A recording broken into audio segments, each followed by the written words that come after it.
നിങ്ങൾക്കെല്ലാവർക്കും സമാധാനം ഉണ്ടായിരിക്കട്ടെ. അങ്ങയുടെ ആത്മാവിനും ഉണ്ടായിരിക്കട്ടെ. ജീവൻ നൽകുന്ന വചനമായ നമ്മുടെ കർത്താവേ മിശിഹായുടെ വിശുദ്ധ എവങ്കേലിയോൻ ലോകത്തിന് ജീവനും രക്ഷയും അറിയിച്ച വിശുദ്ധ ലൂക്കോസ് എഴുതിയ സുവിശേഷത്തിൽ നിന്ന്. വന്നവനും വരവാനിരിക്കുന്നവനുമായവൻ വാഴ്ത്തപ്പെട്ടവനാകുന്നു.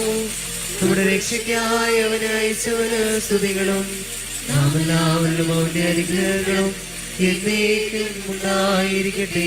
പരിശുദ്ധനെ അറിയാവുന്ന ശരീരമെടുത്തവനും ദൈവത്തിന്റെ ജീവനുള്ള വചനവും നമ്മുടെ കർത്താവും ദൈവവും രക്ഷകനുമായ യേശു മിശിഹ തന്റെ ലോകവാസകാലത്ത് ഇപ്രകാരം അരുളി ചെയ്തു.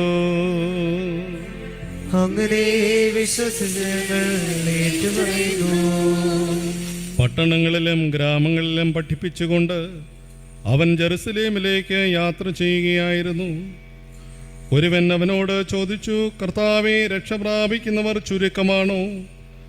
അവൻ അവരോട് പറഞ്ഞു, ഇടുങ്ങിയ വാതിലിലൂടെ പ്രവേശിക്കുവാൻ പരിശ്രമിക്കുവിൻ.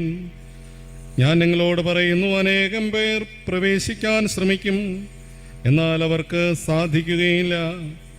വീട്ടുടമസ്ഥൻ എഴുന്നേറ്റ് വാതിലടച്ചു കഴിഞ്ഞാൽ പിന്നെ നിങ്ങൾ പുറത്തുനിന്ന് കർത്താവേ, ഞങ്ങൾക്ക് തുറന്നു തരണമേ എന്ന് പറഞ്ഞ് വാതിൽക്കൽ മുട്ടാൻ തുടങ്ങും. അപ്പോൾ അവൻ നിങ്ങളോട് പറയും, നിങ്ങൾ എവിടെ നിന്നാണെന്ന് ഞാൻ അറിയുന്നില്ല. അപ്പോൾ നിങ്ങൾ പറയും, നിന്റെ സാന്നിധ്യത്തിൽ ഞങ്ങൾ ഭക്ഷിക്കുകയും പാനം ചെയ്യുകയും ഞങ്ങളുടെ തെരുവുകളിൽ നീ പഠിപ്പിക്കുകയും ചെയ്തിട്ടുണ്ട്. എന്നാൽ അവൻ പറയും, നിങ്ങൾ എവിടെ നിന്നാണെന്ന് ഞാൻ അറിയുന്നില്ല. അനീതി പ്രവർത്തിക്കുന്ന നിങ്ങൾ എന്നിൽ നിന്ന് അകന്നു പോകുവിൻ. അബ്രഹാവും ഇസഹാക്കും യാക്കോബും സകല പ്രവാചകന്മാരും ദൈവരാജ്യത്തിൽ ഇരിക്കുന്നതായും നിങ്ങൾ പുറന്തള്ളപ്പെടുന്നതായും കാണുമ്പോൾ നിങ്ങൾ വിലപിക്കുകയും പല്ലെറുമുകയും ചെയ്യും. കിഴക്ക് നിന്നും പടിഞ്ഞാറ് നിന്നും വടക്ക് നിന്നും തെക്ക് നിന്നും ജനങ്ങൾ വന്ന് ദൈവരാജ്യത്തിൽ വിരുന്നിനിരിക്കും.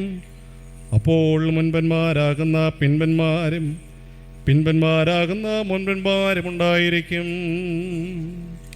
നിങ്ങൾക്കെല്ലാവർക്കും ശാന്തി ഭവിക്കട്ടെ.